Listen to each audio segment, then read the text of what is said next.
Mussolini arrive-t-il au pouvoir? Rien à voir avec le krach boursier.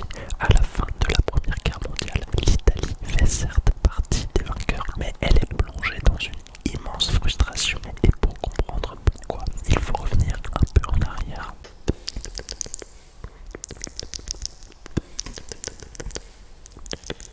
Au départ, l'Italie est alliée à l'Allemagne et à l'Autriche-Hongrie, mais elle change de camp en 1915 après qu'on lui promet des territoires. Sauf qu'à la fin de la guerre, ces promesses ne sont pas entièrement tenues. L'Italie a alors le sentiment d'avoir été trahie par les vainqueurs.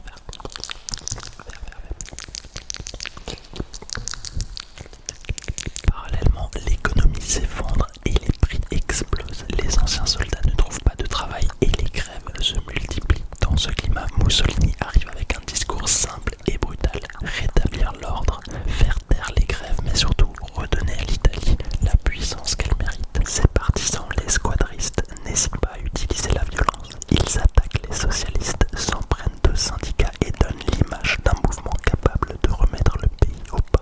Beaucoup d'industriels et de propriétaires commencent à les soutenir, plus par peur du communisme que d'adhésion au fascisme.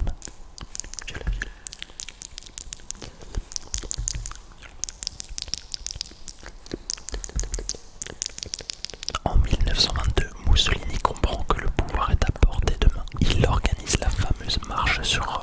Des milliers de fascistes convergent vers la capitale pendant que le gouvernement paralysé hésite. Le roi Victor Emmanuel III refuse de tirer sur eux. Il croit à tort que nommer Mussolini